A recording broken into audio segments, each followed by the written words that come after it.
Tiba saatnya Tuhan kami akan mendengar setiap kebenaran firman-Mu. Kami percaya setiap kebenaran firman ini Tuhan akan membawa langkah kaki kami menuju kemenangan. Melalui kebenaran firman ini Tuhan, kami akan mengerti isi hati-Mu bahkan kehendak-Mu. Tuhan Yesus, sebelum kami masuk ke ruang Maha Kudus-Mu, ampuni kami, layakan, kuduskan kami semuanya. Pengurapan-Mu turun atas kami semuanya Tuhan. Tidak terlepas siapapun kami Tuhan. Semua turun pengurapan-Mu. Roh Kudus Kau bebas beracara untuk kami semua di tempat ini. Bahkan kami hamba-Mu percaya Tuhan, setiap kami yang mendengar firman ini, kami memperoleh kekuatan. Kami akan menjadi kami yang tidak sama saat kami datang ibadah hari ini, saat nanti kami selesai Tuhan. Tapi kami akan jadi satu pribadi yang kuat. Bersama Engkau kami akan menerima kemenangan. Tuhan Yesus, ampuni setiap dosa-dosa kami, kuduskan, benarkan kami semuanya, sembunyikan hamba-Mu di balik salib-Mu. Bahkan setiap firman ditabur ini boleh menyenangkan, boleh membuat kami semakin mengenal Engkau. Sembunyikan hamba-Mu di balik salib-Mu, bukan lagi hamba-Mu tapi Roh-Mu Tuhan yang berkata-kata untuk kami semua. Kami siap mendengar setiap kebenaran firman-Mu. Kami percaya setiap kebenaran firman-Mu ini kami taruh dalam loh hati kami yang paling dalam. Kuduskan, layakan kami, ampuni setiap dosa-dosa kami. Bahkan saat ini juga sebentar lagi Tuhan, kami akan mendengar setiap kesaksian. Kami percaya kesaksian nanti yang disampaikan ini adalah kesaksian yang membawa nama-Mu dipermuliakan, membawa nama-Mu ditinggikan atas segala sesuatu yang apa yang kami alami. Bukan karena kuat gagah kami, tapi Engkau Tuhan Yesus sendiri yang membawa kami juga mengerti bahwa ada mujizat, masih ada mujizat untuk orang-orang yang percaya terhadap Engkau. Terima kasih Tuhan, setiap doa, ucapan syukur kami, setiap pujian penyembahan yang kami naikkan boleh menjadi dupa yang harum di hadapan-Mu. Setiap doa ini kami alaskan semua di dalam nama-Mu Tuhan Yesus. Terima kasih Tuhan Yesus, haleluya, amin. Shalom untuk semuanya, terima kasih untuk saudara-saudara sekalian yang hari ini juga bisa hadir dalam ibadah Faithful Ministry. Ayo, hari ini sama-sama kita mulai belajar firman ya. Kita sama-sama mengerti apa yang menjadi kehendak Tuhan buat kita semua di tempat ini. Kita langsung buka apa yang ingin Tuhan sampaikan. Kita buka firman Tuhan hari ini ada di Kejadian 32. Kita buka dulu firman Tuhan di Kejadian 32 ayat 22 sampai 32. Ayat 22 sampai 32. Kejadian 32 ayat 22 sampai 32. Ya, saya baca dulu. Pergumulan Yakub dengan Allah. Pada malam itu Yakub bangun dan ia membawa kedua istrinya, kedua budak perempuan dan ke-11 anaknya dan menyeberang ke tempat penyeberangan Sungai Yabok. Sesudah ia menyeberangkan mereka, ia menyeberangkan juga segala miliknya. Lalu tinggallah Yakub seorang diri dan seorang laki-laki bergulat dengan dia sampai fajar menyising. Perhatikan ayat 24. 25. Ketika orang itu melihat bahwa ia tidak dapat mengalahkannya, ia memukul sendi pangkal Yakub sehingga sendi pangkal paha itu terpelecok ketika ia bergulat dengan orang itu. 26. Lalu kata orang itu, biarkanlah aku pergi, karena fajar telah menyingsing. Saud Yakub, aku tidak akan membiarkan kau pergi, jika engkau tidak memberkati aku. Bertanyalah orang itu kepadanya, siapakah namamu? Siapakah namamu? Saudnya Yakub. Lalu kata orang itu, namamu tidaklah kan disebut lagi Yakub, tetapi Israel. Sebab engkau telah bergumul melawan Allah dan manusia dan engkau menang. Bertanyalah Yakub, katakanlah juga namamu. Tetapi saudnya, mengapa engkau menanyakan namaku? Lalu diberkatilah Yakub di situ. Yakub menamai tempat itu. Sebab katanya, perhatikan ayat 30, aku telah melihat Allah berhadapan muka, tetapi nyawaku tertolong. Lalu tampaklah kepadanya matahari terbit. Ketika ia telah melewati Pinel, dan Yakub pincang karena pangkal pahanya. Itulah sebabnya sampai sekarang orang Israel tidak memakan daging yang menutupi sendi pangkal paha, karena dia telah memukul sendi pangkal Yakub pada otot pangkal pahanya. Ya, sebentar ya, kita akan ulas hari ini firman hari ini sedikit. Kalau kita baca nih Kejadian 32, itu adalah kalau perikop pertama ya, Yakub takut bertemu dengan Esau. Tuhan berfirman sama Yakub, sudah waktunya dia harus kembali kemana? Ke tanah kelahiran orang tuanya. Dia harus keluar dari Laban, dia harus kembali lagi ke tanah kelahiran orang tuanya. Tapi pada saat perjalanan menuju ke tanah kelahiran orang tuanya, Yakub harus menghadapi kembali Esau. Masa lalunya, ketakutannya. Kenapa Yakub, kita tahu saudara-saudara hari ini kenapa Yakub lari ke Laban? Karena Yakub mau dibunuh Esau. Pada saat Yakub ada di rumah orang tuanya, dia mengerjakan banyak sekali. Kalau saya mau katakan hal yang tidak baik terhadap Esau, dia mengambil hak kesulungan Esau. Bahkan dia mencuri juga berkat ayahnya Iska yang seharusnya diberikan juga pada Esau anak sulung. Tapi Tuhan Yakub mengambilnya. Kalau saya mau katakan. Tapi ya, pada saat Esau marah, Esau berkata dia mau membunuh Yakub. Sehingga Yakub juga harus melarikan diri ke saudara ibunya, ke rumah saudara ibunya Laban. Tapi saat itu Tuhan sudah katakan, keluarlah dari negeri Laban, dari tempat dia tinggal, dari padang Aram itu dia harus kembali lagi ke rumah orang tuanya. Ya, jalan ke rumah orang tuanya kembali. Pada saat dia dari perjalanan ya saudara ya, dari perjalanan ke rumah orang tuanya, dia harus bertemu dengan Esau. Ayo, sama-sama kita belajar hari ini. Sama-sama kita belajar. Saat sebelum Yakub bertemu dengan Esau, perjalanannya santai. Tapi begitu tiba-tiba di depan ada Esau, Yakub mulai berpikir aneh-aneh. Yakub mulai punya perasaan takut menghadapi Esau, saudara. Yakub mengerjakan segala sesuatunya mengandalkan kekuatannya. Apa yang dia lakukan di Kejadian 32 itu? Yakub melakukan apa? Yakub mengatur persembahan yang besar. Kalau saudara baca di Kejadian 32, Yakub mengatur memberikan persembahan yang besar pada Esau. Jadi dia mulai mengatur, memberikan persembahan supaya hati Esau ini luluh, supaya Esau ini tidak membunuh dia. Bahkan dia juga mengatur setiap orang-orang yang dia bawa itu menjadi 2 pasukan. Dan Yakub ada di belakang sendiri. Supaya apa? Yakub berpikir, seandainya Esau menyerang dia, pasukan yang pertama terbunuh, masih ada pasukan kedua. Dan dia masih punya kesempatan untuk melarikan diri dari Esau. Bahkan apa yang dikatakan di Kejadian 32 ayat 9. Yakub katakan ayat 9, berkatalah Yakub, ya Allah nenekku Abraham dan Allah ayahku Iska, ya Tuhan yang telah berfirman padaku, pulanglah ke negerimu serta sanak saudaramu, aku akan berbuat baik kepadamu. Sekali-sekali aku tidak layak untuk menerima segala kasih dan kesetiaan yang kau tunjukkan pada hambamu ini.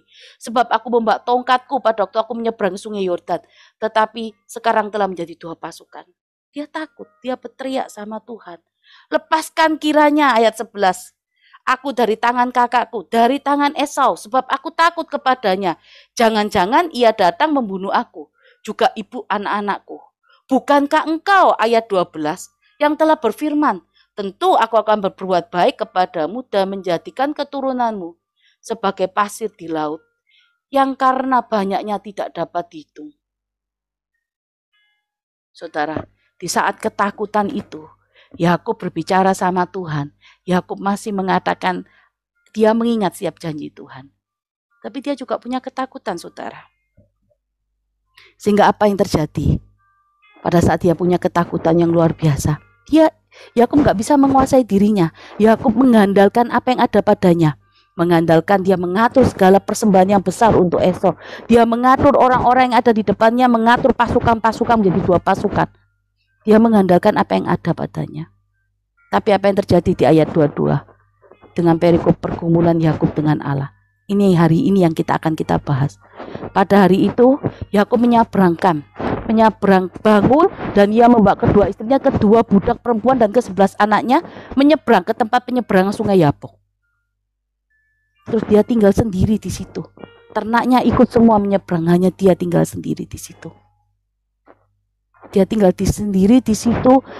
Pada saat dia tinggallah Yakub seorang diri, ayat 24, ternyata ada seorang lelaki yang juga bergulat dengan Yakub ini sampai fajar menyingsing.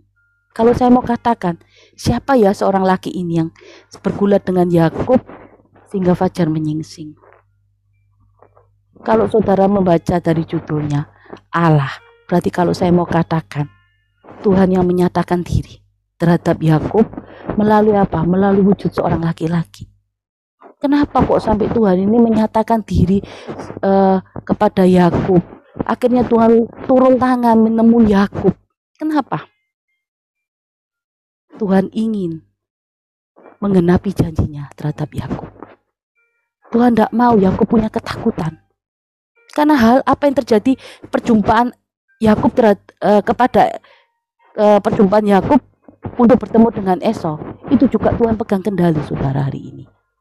Saya mau katakan, Tuhan menyatakan dirinya melalui wujud laki-laki. Dia bergulat dengan Yakub dari malam sampai fajar menyingsing lagi satu hari itu.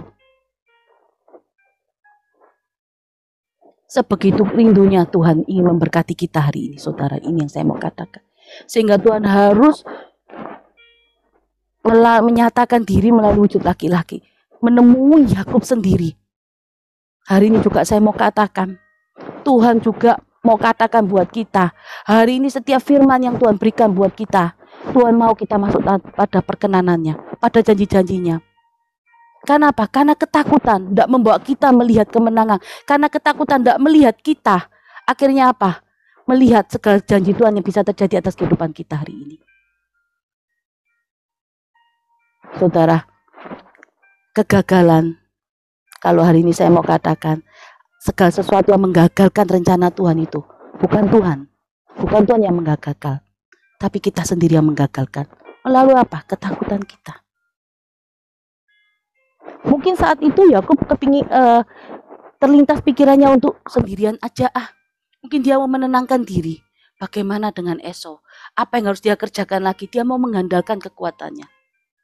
Tapi Tuhan tidak mau Yakub memakai pikirannya dan segala sesuatunya. Apa yang difirmankan Tuhan, apa yang Yakub sudah dengar melalui firman yang hidup itu, Tuhan pasti genapi. Akhirnya Tuhan juga menyatakan diri menemui Yakub, bergulat dengan Yakub. Pada saat terjadilah pergulatan itu, sampai fajar menyingsing. Apa yang terjadi kalau kita baca di ayat Kejadian 33? Yakub ada kekuatan. Yakub menjadi manusia yang lahir baru. Bukan lagi melihat masalahnya, tapi Yakub jadi fokus dengan Tuhan. Rencana Tuhan indah buat Yakub. Ayo, firman hari ini saya akan berikan judul mengatasi ketakutan bersama Tuhan. Seringkali saudara, kita ini saat mengatasi ketakutan bersama Tuhan, kita merasa kita ini sendirian. Padahal Tuhan ini ada loh sama kita. Padahal Tuhan ini jalan di sebelah kita. Tuhan ada di hadapan kita. Dimanapun kita berada, Tuhan bersama kita. Mengatasi ketakutan bersama Tuhan, kalau saya mau katakan artinya sebagai orang beriman atau orang percaya kepada Tuhan. Bukan hanya cuma mengakui dengan lidah loh saudara. Keberadaan Tuhan bukan hanya mengakui dengan lidah bahwa Tuhan itu Tuhan yang kita sembah, ini hanya Tuhan sebagai Tuhan Juru Selamat pribadi kita. Bukan hanya itu. Tetapi kalau kita ini sebagai orang yang beriman atau percaya, kita ini berarti juga menyerahkan hidup kita secara total kepada kehendak-Nya. Itu orang beriman. Apapun di depan, apapun yang terjadi sama kita hari ini, saudara. Mengatasi ketakutan bersama Tuhan ini, banyak hari ini orang Kristen yang kalau saya mau katakan sudah kenal Tuhan, beriman dengan Tuhan, tapi seringkali ketakutan ini menjadi gaya hidup orang Kristen. Bukan gaya hidup orang dunia, tapi gaya hidup orang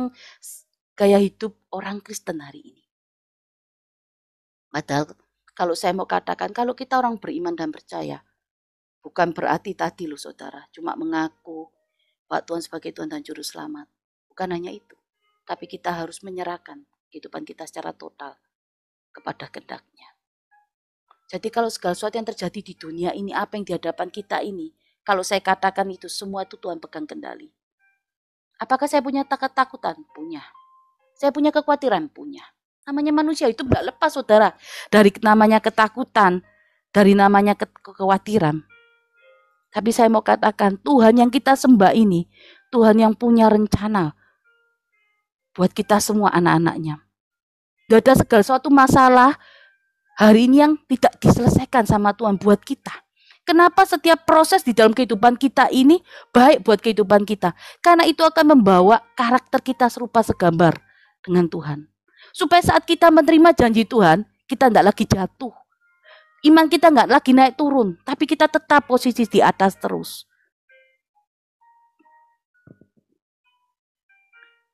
Saya mau katakan, Tuhan punya rencana bagi kehidupan orang-orang yang berserah padanya. Itu pasti saudara. Karena Tuhan, kalau saya mau berkata, berkuasa sekali loh Tuhan yang kita sembah hari ini. Menyelesaikan setiap masalah yang terjadi di dalam kehidupan kita ini. Ayo, kalau kita ini sebagai orang yang percaya, beriman, berarti kita ini harus menjadi seorang yang mampu mengendalikan ketakutan kita.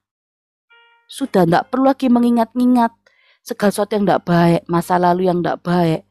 Bahkan mungkin mengingat segala sesuatu yang membuat kita takut, mungkin segala apa yang kita alami hari-hari ini. Nggak perlu saudara. Tapi kita harus punya iman yang besar, percaya yang lebih besar daripada ketakutan kita. Ayo, jangan kita menjadi seperti manusia dunia. Jangan gaya hidup, ketakutan ini menjadi gaya hidup kita. Tapi gaya hidup kita ini harus gaya hidup seperti orang yang percaya Pak Tuhan pegang kendali. Gak ada sesuatu yang menimpa kita. Kalau hari ini kita sudah betul-betul mengerjakan bagian kita, hari ini kita sudah mengerjakan apa yang menjadi kehendak Tuhan. Rancangan Tuhan itu bukan rancangan yang kecelakaan. Tapi rancangan Tuhan itu adalah rancangan damai sejahtera buat kita semuanya. Kalau saya mau katakan gini saudara. Di dalam kehidupan kita nih, mungkin saya juga ada. Prakteknya, mungkin kita mudah ya bicara teori. Tapi prakteknya, ketakutan kita menghadapi segala sesuatu itu lebih besar. Daripada apa saudara?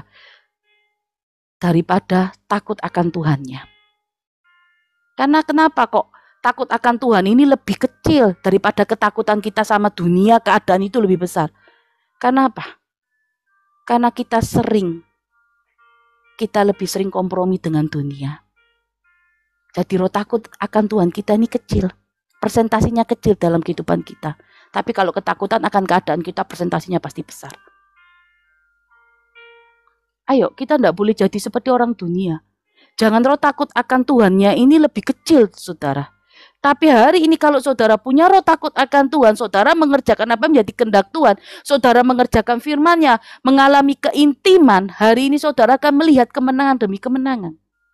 Saya mau katakan saudara, hari ini kalau saudara punya jam keintiman bersama Tuhan, saya katakan, jamnya luar biasa, setiap jam berdoa, 2 jam sekali berdoa. Atau saya mau katakan, saudara bergaul intim, seperti bergaul intim mungkin seperti anak setiap jam ketemu Tuhan dan bertanya segala macam hal. Tapi itu tidak cukup saudara. Tidak cukup kalau kita tidak mengerjakan apa yang menjadi kehendak Tuhan hari ini. Saudara mengalami Tuhan yang hidup, tapi saudara tidak melakukan apa yang menjadi perintahnya hari ini. Itu tidak cukup untuk kita masuk dalam perkenanan. Tuhan katakan bersukacita, tapi saudara tidak mengerjakan bersukacita. Jangan takut, tapi saudara masih dikuasai takut. Di mana iman saudara? Di mana hari ini saudara? Kalau saudara mengaku bahwa dia Tuhan dan Juru Selamat, Pak, saudara mengaku dia adalah Juru Selamat pribadi saudara. Tapi kalau hari ini saudara masih punya ketakutan, bagaimana saudara? Bagaimana saudara mau berjalan dengan setiap kemenangan demi kemenangan? Melihat kemenangan demi kemenangan. Ayo, pada saat kita ketakutan, pada saat kita melihat segala masalah kita, masalah itu tidak akan pernah selesai. Satu caranya, kita harus mengatasi bersama ketakutan kita ini bersama Tuhan. Apa yang ada di depan setiap permasalahan kita alami itu, percayalah, Tuhan pegang kendali untuk segala sesuatunya. Jangan, kalau saya mau katakan sekali lagi, jangan ketakutan itu menjadi gaya hidup kita. Gaya hidup orang beriman atau percaya. Tapi hari ini, kita mau memiliki gaya hidup yang sehat. Gaya hidup yang gak perlu khawatir dengan segala sesuatunya. Sukacita saja, mengucap syukur saja. Kalau hari ini saudara seringkali mengucap syukur, saya sudah berkata dengan beberapa orang di tempat ini. Pengucapan syukur itu seperti langkah kaki kita menuju kemenangan. Pengucapan syukur itu juga sebagai korban bakaran dupa yang harum di hadapan Tuhan. Pengucapan syukur itu juga sanggup membuka pintu-pintu yang tertutup hari ini saudara. Tapi kita nggak pernah sadar. Kita nggak pernah tahu. Kita maunya itu lebih. Padahal apa yang Tuhan berikan hari ini, kalau saya mau katakan ya saudara, itu lebih dari cukup. Tuhan tahu yang terbaik. Kalau kita diberikan terlalu berlebihan itu juga tidak baik. Tapi yang cukup, apa yang kita butuhkan hari ini, itu yang baik menurut Tuhan. Ayo, saudara, saya katakan, keadaan dunia nggak pasti, segala sesuatunya nggak pasti. Apakah kita takut itu wajar? Wajar. Tapi jangan berlebihan. Itu kalau berlebihan, dosisnya masuk dalam pikiran kita, itu akan menyebabkan penyakit nanti buat kita semua di tempat ini. Tapi sukacita, damai sejahtera, itu yang harus kita masukkan di dalam pikiran kita lebih banyak dosisnya. Karena itu akan membawa kita melihat kemenangan demi kemenangan. Gaya hidup kita harus gaya hidup yang sehat sesuai dengan standar firman. Segala sesuatu yang masuk di dalam tubuh kita ini, kandungan vitaminnya harus sesuai dengan standarnya firman Tuhan. Karena segala sesuatu yang standarnya sesuai dengan dunia yang masuk dalam tubuh kita akan merusak organ tubuh kita semua hari ini. Pikiran kita, cara pandang kita, hati kita, respon hati kita, semuanya akan rusak. Gara-gara cara dunia yang masuk dalam tubuh kita. Hari ini standar kita yang harus masuk dalam tubuh kita adalah standarnya firman. Ayo. Jangan hanya, wah, aku orang beriman, aku percaya Tuhan Yesus, tapi begitu menghadapi gelombang badai di depan, apa yang terjadi? Saudara takut. Padahal saya mau katakan, beriman itu juga harus menyerahkan segala kehidupan kita loh. Seluruh kehidupan kita pada kehendaknya. Itu saudara. Ayo, kita akan masuk poin, bagaimana cara mengatasi ketakutan bersama Tuhan. Tuhan ada di samping kita saudara hari ini. Tuhan ada di depan kita. Bahkan Tuhan ada di mana kita berada. Ya, apa yang harus kita kerjakan? Supaya kita tahu ini. Menghadapi ketakutan, kita ada Tuhan. Apa yang harus kita kerjakan? Pertama, fokus pada rencana Tuhan di dalam kehidupan kita, dalam hidup kita. Saudara, kita semua dipanggil, kita semua dipilih oleh Tuhan. Saya percaya ada rencana, ada maksud Tuhan atas kehidupan kita. Kita ini orang-orang pilihan loh. Kita dipanggil, kita merespon loh saudara. Kalau saya mau katakan begini, hari ini ibadah faithful, saudara bisa memilih kok nggak ikut ibadah ini. Benar ya saudara? Saudara punya kehendak bebas untuk nggak memilih. Tapi saudara tetap memilih untuk hadir, duduk tenang, mendengarkan apa yang firman katakan. Berarti saudara dipanggil. Bahkan saudara dipilih, berarti Tuhan punya rencana atas kehidupan saudara. Bukan saya yang menggerakkan saudara, tapi Tuhan yang menggerakkan hati saudara. Berarti saudara ini berarti di hadapan Tuhan. Sama, Yakub juga sama berartinya di hadapan Tuhan. Karena dia bapak 12 Israel. Dia bapak dari segala keturunan Israel. Orang-orang pilihan. Sehingga Tuhan harus menjelmakan dirinya menjadi seorang lelaki. Dia harus menemui Daud secara pribadi, Yakub secara pribadi. Supaya apa? Supaya ketakutan Yakub ini boleh reda. Dia bergulat dengan seorang laki itu dari malam sampai fajar menyingsing. Ada kekuatan yang Tuhan berikan. Kalau kita fokus dengan rencana Tuhan, ada kekuatan yang Tuhan berikan hari ini. Gak mungkin saudara, kita semua ini Tuhan nggak punya rencana atas kehidupan kita, Tuhan pasti punya rencana atas kehidupan kita. Sama contohnya, saya kasih contoh. Paulus. Bagaimana kehidupan Paulus yang dahulu, saudara kan tahu. Dia membunuh orang-orang yang mengaku dengan lidahnya Tuhan Yesus sebagai Mesias. Dia memenjarakan setiap orang yang mengaku Tuhan sebagai Mesias. Apakah Paulus itu pada saat terima Tuhan Yesus, mengalami Tuhan Yesus, terus hidupnya berubah jadi menyembah Tuhan Yesus, setia mengerjakan firman Tuhan? Apakah dia tidak menghadapi tantangan, saudara? Apa dia nggak menghadapi cobaan? Dia menghadapi cobaan, saudara. Dia mau dibunuh oleh bangsanya sendiri. Dia harus dipenjarakan, dia harus mengalami yang namanya di kapal karam. Dia hampir mati, dibunuh dan segala sesuatunya. Dia orang yang setia loh, saudara, terhadap Tuhan. Dia mengerjakan penginjilan. Apa yang Tuhan katakan? Aku memilih dia untuk bangsa-bangsa yang lain. Tidak ada satupun, siapapun yang bisa menjamah nyawa Paulus kalau tugas Paulus belum selesai di dunia. Tidak ada satupun. Karena Tuhan pegang kendali atas nyawa Paulus. Tuhan pegang kendali. Tuhan yang pegang nyawanya Paulus. Tuhan punya kehendak. Manusia tidak bisa berbuat apa-apa, saudara. Tapi Tuhan lebih. Hari ini kalau saudara punya ketakutan, apa kalau hari ini takut terus masalah kita boleh selesai, saudara? Tidak, saudara. Kalau ketakutan hari ini hingga sama kehidupan kita, terus takut, nangis-nangis, dan segala sesuatunya khawatir, apakah masalahnya hilang? Kan tidak, saudara. Masalah itu tetap ada.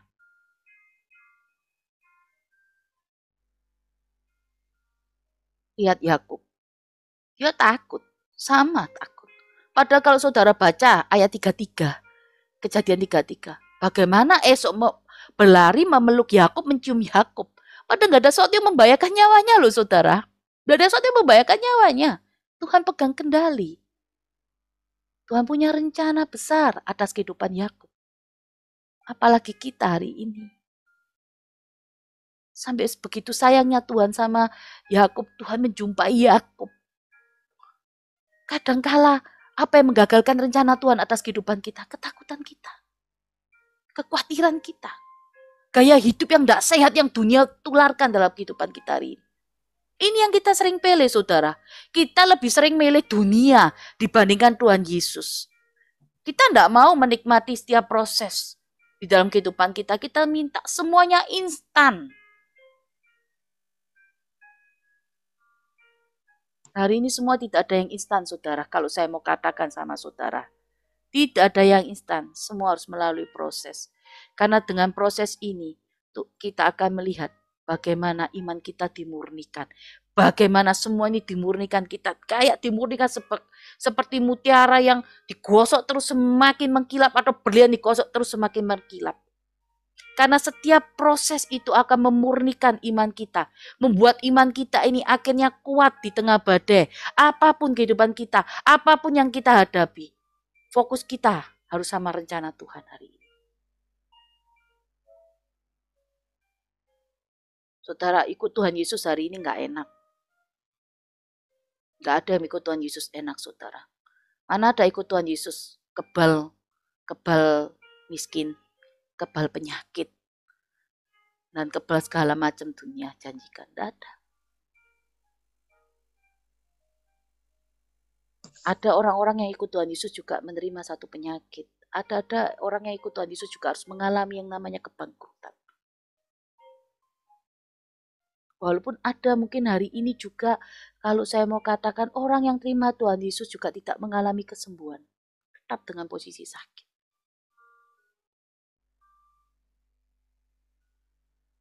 Tapi setiap hari, kalau saya mau katakan,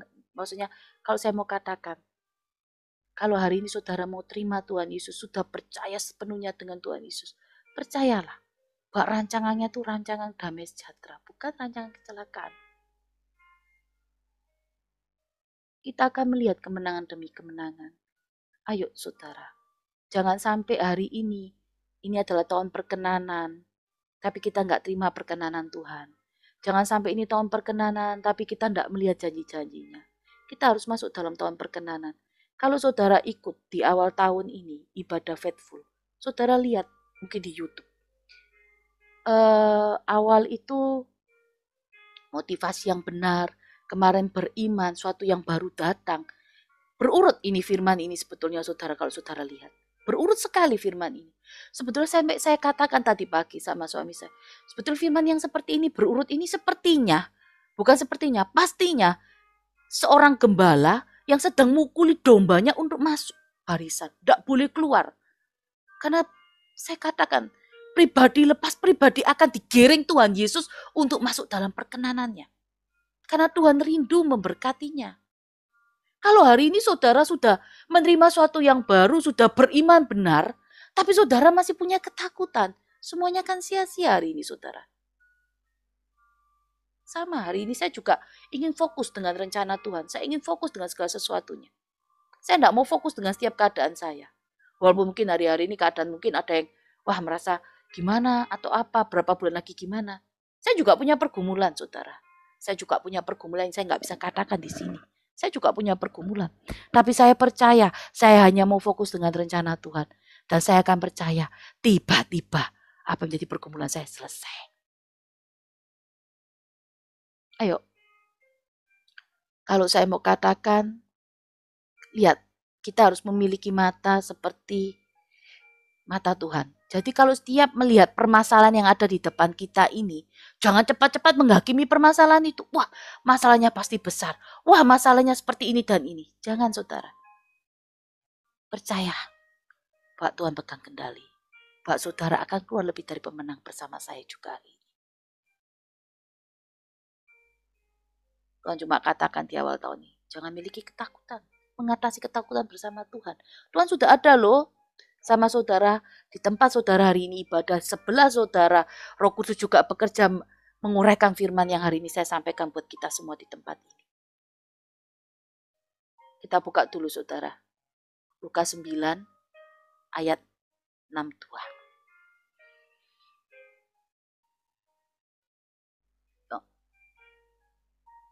Kenapa kau harus fokus dengan rencana Tuhan?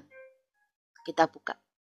Tetapi Yesus berkata, setiap orang yang siap untuk membajak, tetapi menoleh ke belakang, tidak layak untuk kerajaan Allah. Kalau hari ini saudara mau terima berkat Tuhan, saudara mau menerima apa yang namanya perkenanan, saudara tidak perlu lagi melihat ke belakang. Setiap permasalahan apa yang kita hadapi, ketakutan yang membuat kita akhirnya berhenti dalam setiap pertandingan kehidupan kita. Saya mau katakan, hari ini tinggalkan semuanya. Ayo, jangan lagi menoleh ke belakang. Mungkin hari ini kita punya ketakutan akan masa lalu. Mungkin hari ini kita punya ketakutan akan masa depan kita bagaimana. Tapi kalau orang siap untuk membajak, siap dengan segala sesuatu yang baru, tidak perlu menoleh ke belakang. Tuhan katakan. Tuhan yang melayakan kita. Tuhan yang akan membawa kita menikmati setiap berkat. Saudara, saya mau katakan begini. Cinta Tuhan terhadap kita itu cinta yang tak bersyarat. Cinta yang menerima apa adanya kita. Apapun masa lalu kita.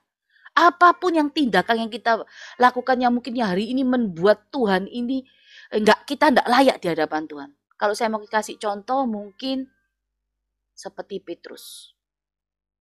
Petrus ini juga memiliki segala kesalahan yang kalau saya mau katakan dia sudah menyangkal Tuhan Yesus 3 kali. Bahkan segala suatu tindakannya itu ya saudara tahu. Menyangkal Tuhan Yesus 3 kali. Sama ya saudara.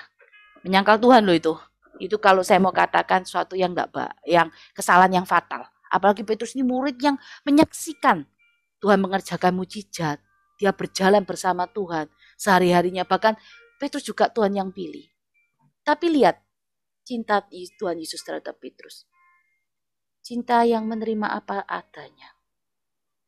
Cinta agape.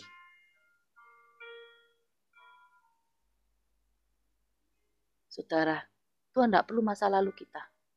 Yang penting hari ini, kita sanggup mau berjalan bersama Tuhan. Karena cinta Tuhan yang agape sama kita. Cinta Tuhan yang menerima kita apa adanya. Cara pandang Tuhan itu memandang kita bukan memandang seperti orang yang berdosa. Mata Tuhan saat memandang kita bukan mata yang menghakimi, tapi mata yang mengasihi kita. Itu yang membuat siapa saudara? Sakius, pemungut cukai, yang hari itu bertobat, menerima Tuhan Yesus. Banyak waktu itu orang-orang di sekitar Sakius tidak ada yang mau menumpang di rumah Sakius.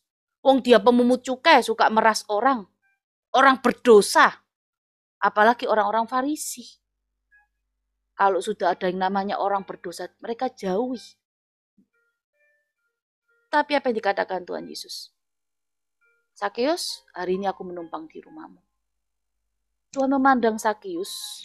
Tuhan saat memandang Sakius, cara pandang Tuhan Yesus bukan cara pandang yang menghakimi, tapi cara pandang yang mengasihi. Itu yang membuat Sakius bertobat. Hari ini saya mau katakan, Tuhan mencintai kita.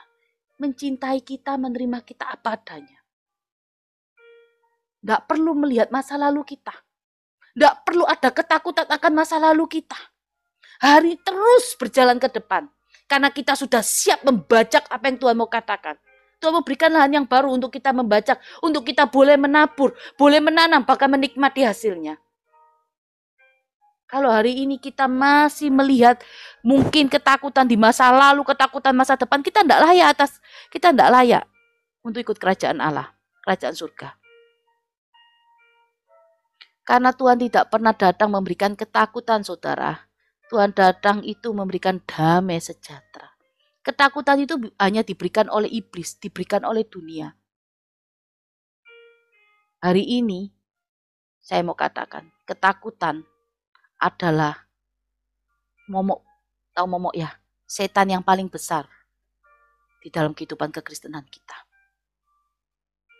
Segala sesuatu yang tidak pasti itu akan menjadi ketakutan buat kita. Kalau kita sudah takut, pasti khawatir. Ayo hari ini, saudara, atasi ketakutan kita bersama Tuhan. Jangan pikul sendiri. Fokus dengan rencana Tuhan. Hari ini Tuhan punya rencana kok buat kita semua, buat saya dan saudara, untuk masuk dalam perkenanan Tuhan. Untuk kita bisa menikmati apa yang namanya berkat hari ini di dalam kehidupan kita.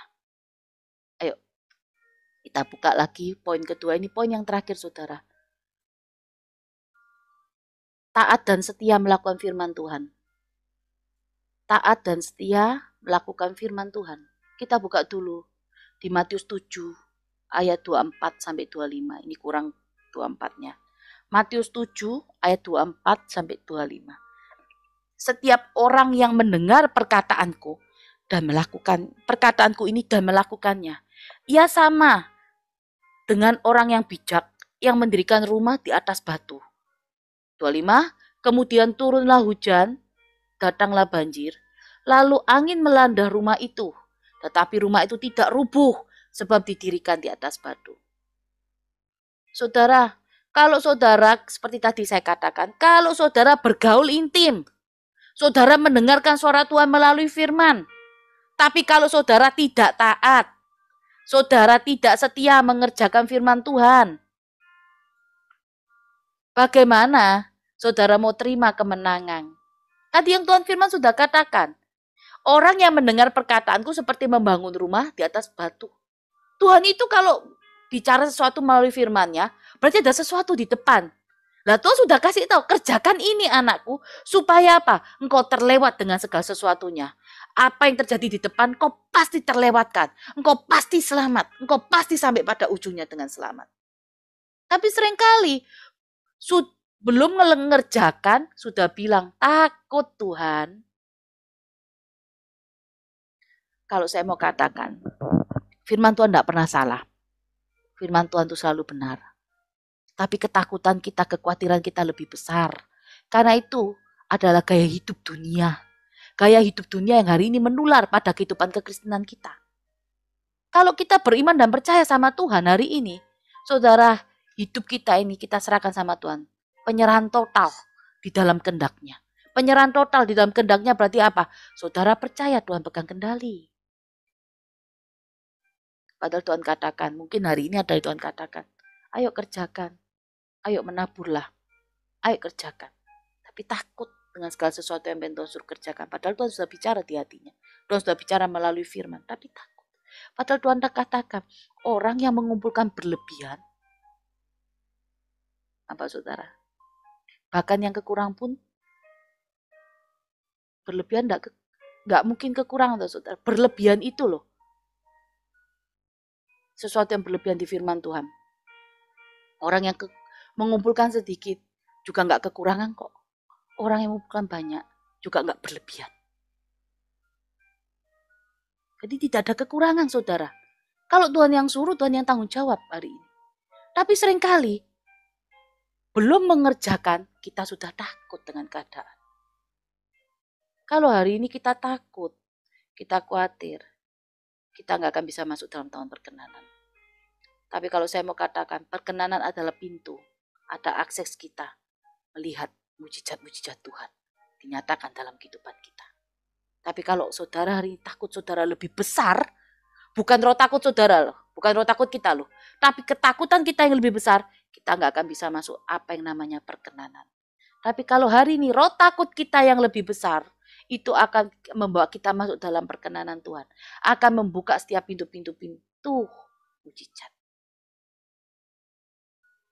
Ayo, Tuhan hari ini mau kita ini sebagai domba-dombanya masuk pada rencananya. Tuhan mau ini kita tidak boleh keluar dari barisan-barisan yang Tuhan sudah siapkan. Ayo, jangan takut.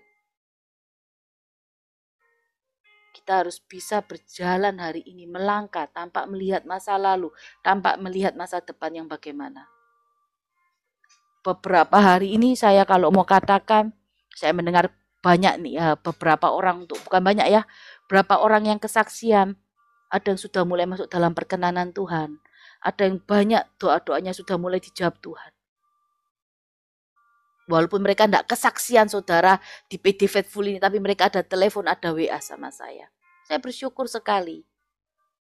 Ada yang ditambah-tambahkan untuk pekerjaannya. Saya bersyukur sekali. Itu yang saya minta sama Tuhan hari-hari ini. Supaya apa? Bukan saya aja yang, seandainya visi misi yang saya dapat bukan hanya buat saya dan pekerja, tapi buat kita semua di tempat ini. Karena saya percaya jeripaya kita, persekutuan kita dengan Tuhan tidak pernah sia-sia saudara. Ayo saudara, saya mau katakan sekali lagi. Kalau hari ini saudara mengalami Tuhan yang hidup, bergaul intim dengan Tuhan, itu tidak cukup loh. Itu tidak cukup kalau kita tidak taat dan setia melakukan firman-Nya. Tidak ada gunanya. Saya juga mau katakan saudara hari ini beriman sama Tuhan, percaya sepenuhnya sama Tuhan. Tapi kalau saudara tidak melangkah, iman yang mati sama aja. Saudara nggak akan bisa melihat kemenangan. Ayo, ubah cara pandang kita hari ini. Fokus dengan rencana Tuhan. Karena Tuhan punya rencana atas kehidupan kita. Ayo, taat dan setia melakukan firman Tuhan. Terus kerjakan. Kenapa kok harus taat dan setia melakukan firman Tuhan? Pada saat kita taat dan setia mengerjakan firman Tuhan, akan ada kekuatan yang Tuhan berikan buat kita. Saat kita mengalami perjumpaan dengan Tuhan, sebetulnya saya mau katakan, saat kita mengalami perjumpaan dengan Tuhan, kita akan menjadi seorang yang mempunyai kekuatan yang baru. Karena menghadapi perjumpaan dengan Tuhan. Kalau saudara baca tadi di Yakub, apa yang dikatakan Yakub tadi? Ayat 30. Aku telah melihat Allah berhadapan muka, tetapi nyawaku tertolong. Berarti ada kekuatan yang baru yang Tuhan berikan. Kekuatan yang baru yang Tuhan berikan itu membuat Yakub mampu berjalan, mampu menghadapi Esau. Kalau hari ini saudara mengalami yang namanya intim, mengalami yang namanya mendengar suara Tuhan, tapi hari ini kehidupan saudara loyo, takut, khawatirnya lebih besar, berarti saya mau katakan, percuma itu semua saudara kalau saudara mengalami itu tapi saudara tidak mengerjakan firman Tuhan. Kalau orang mengalami Tuhan, dia akan punya kekuatan yang baru setiap hari. Karena berkat Tuhan selalu baru setiap pagi, setiap hari. Buat kita semua anak-anaknya yang taat dan setia melakukan firman Tuhan.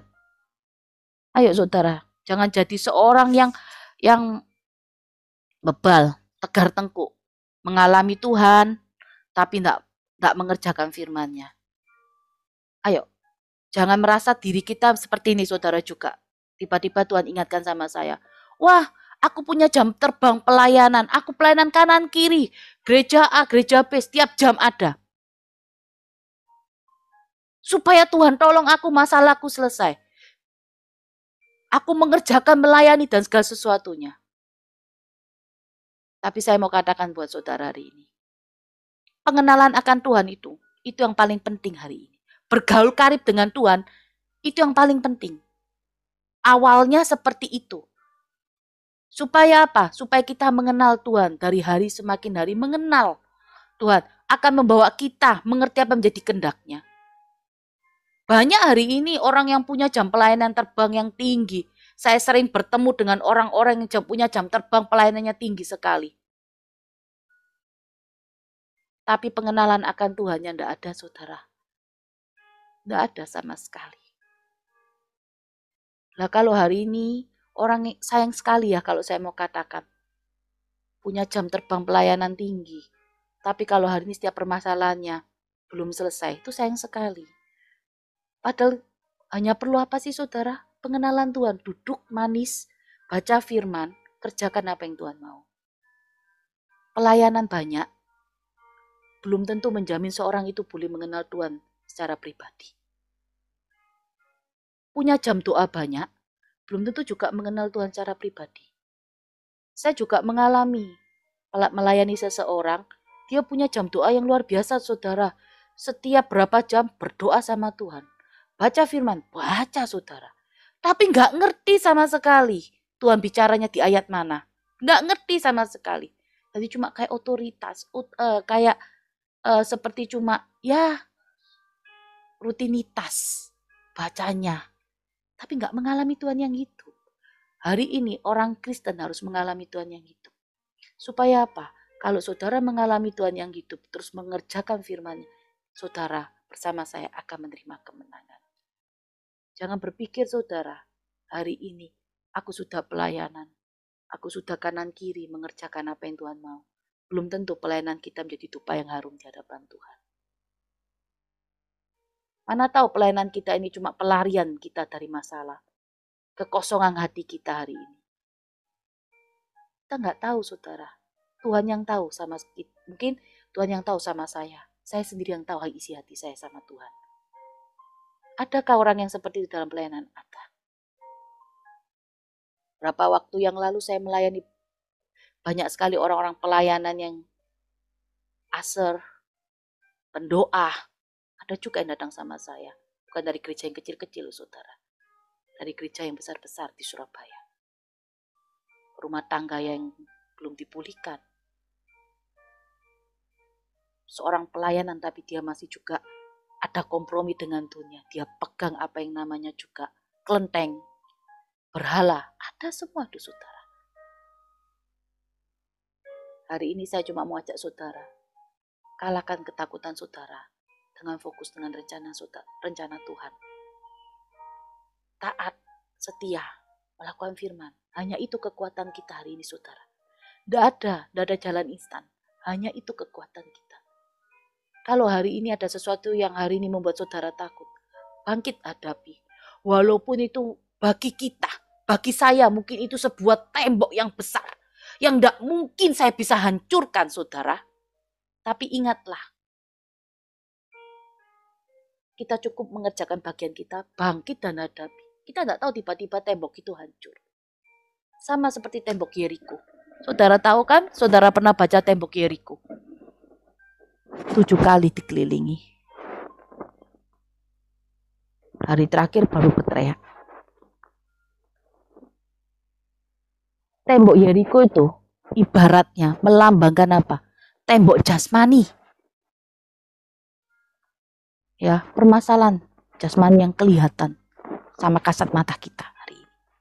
Tapi yang dikerjakan bangsa Israel cuma muter tembok itu. Bangsa Israel bawa apa hari itu? Muternya 7 kali saudara. Perlengkapan senjata Allah. Perlengkapan senjata rohani. Doa. 7 kali jatuh temboknya. Nggak pakai bulldozer, nggak pakai kekuatannya orang dunia. Diputar 7 kali aja. Tembok jasmani itu hancur. Saya yakin bangsa Israel saat berputar itu, mereka merendahkan diri di hadapan Tuhan. Mereka tidak mengandalkan kekuatannya saat tembok jasmani itu berdiri. Mereka hanya berputar dan diperintahkan persis apa yang dikatakan, hari terakhir bersoraklah. Mereka kerjakan itu persis dengan firman, persis dengan perintahnya Tuhan. Kemenangan terjadi. Hari ini, tembok jasmani kita, permasalahan kita yang kelihatan secara jasmani, kita cuma perlu bawa sama Tuhan. Kita butuh hikmat Tuhan untuk meruntuhkannya, menghancurkan, meleburkannya dengan tanah. Melalui apa? Persenjataan, perlengkapan senjata Allah. Doa. Doa kita. Fokus kita. Mungkin bisa juga bangsa Israel saat muter tembok itu, saat mereka nggak fokus sama rencana Tuhan, mereka bisa aja bicara, saudara. Akhirnya temboknya nggak runtuh. Karena siapa yang salah? Bangsa Israel. Tapi mereka fokus dengan rencana Tuhan. Mereka fokus apa yang menjadi keinginan Tuhan. Kehendak Tuhan. Tembok jasmani itu jatuh runtuh. Itu yang Tuhan kadang berikan buat saya, hikmat-hikmat yang baru. Kadang saya nggak tulis, kadang tiba-tiba Tuhan ingatkan. Yang nggak bisa kita kerjakan Tuhan sanggup. Nggak pakai tembok, nggak pakai bulldozer yang dihancurkan. Cukup diputar 7 kali. Ayo saudara, kita putari masalah kita tidak perlu fokus dengan masalah kita fokus dengan rencana Tuhan. Dengan melalui kita hadapi setiap permasalahan kita hadapi ketakutan kita dengan berdoa, dengan datang sama Tuhan, rencana Tuhan, fokus dengan rencana Tuhan. Bahkan datang, taat mengerjakan firman. Segala sesuatu apa yang hari menjadi ketakutan kita pasti hancur, lebur di hadapan kita. Kita pasti keluar lebih dari pemenang. Ayo kita sama-sama berdoa. Tuhan, kami percaya Engkau Allah yang mengasihi kami. Engkau Allah yang tak pernah meninggalkan kami. Hari ini kami mau mengatasi ketakutan kami, Tuhan. Bawa kami masuk dalam perkenanan-Mu. Bawa kami masuk, Tuhan. Untuk kami menikmati setiap janji-Mu. Kami tidak mau punya gaya hidup seperti dunia. Karena hari ini dunia seringkali menularkan, Tuhan, virus ketakutan di dalam kehidupan kami. Sehingga kami tidak bisa melihat apa yang namanya kemenangan di dalam kehidupan kami, Tuhan. Kami hanya bisa melihat kekhawatiran yang terus-terusan, Tuhan, yang ada di dalam kehidupan kami hari ini. Tapi kami percaya, Tuhan, Engkau Allah yang mengasihi kami. Engkau Allah tidak pernah meninggalkan kami. Kami tidak mau virus dunia itu ada dalam kehidupan kami. Kami tidak mau, Tuhan, gaya hidup yang tidak sehat yang dunia berikan buat kami masuk atas tubuh kami. Pikiran, cara pandang hati kami. Tapi hari ini kami percaya, Tuhan, biar gaya hidup kami adalah gaya hidup yang sehat sesuai dengan standar firman-Mu, Tuhan, kebenaran-Mu. Itu yang boleh masuk atas kehidupan kami. Supaya ketakutan tidak lagi menguasai kami. Kami percaya saat ketakutan itu ada tinggal dalam kehidupan kami tidak mengatasi sendiri, tapi kami mengatasi bersama Engkau. Karena Engkau berjalan bersama kami. Karena kami biji mata-Mu, Tuhan. Engkau akan membawa kami menerima kemenangan. Terima kasih, Tuhan, untuk setiap firman-Mu. Engkau mengingatkan kami semua hari ini, pribadi lepas pribadi, untuk masuk dalam perkenanan-Mu, Tuhan. Bahwa ketakutan ini tidak akan menggagalkan rencana-Mu. Bahwa rencana-Mu akan membawa kami masuk dalam perkenanan-Mu. Karena melalui perkenanan-Mu ini, kami akan melihat setiap pintu-pintu mujizat dibuka buat kami semua di tempat ini. Terima kasih, Tuhan, untuk setiap firman-Mu, setiap doa kami, ucapan syukur kami alaskan dalam nama-Mu, Tuhan Yesus. Haleluya. Amin.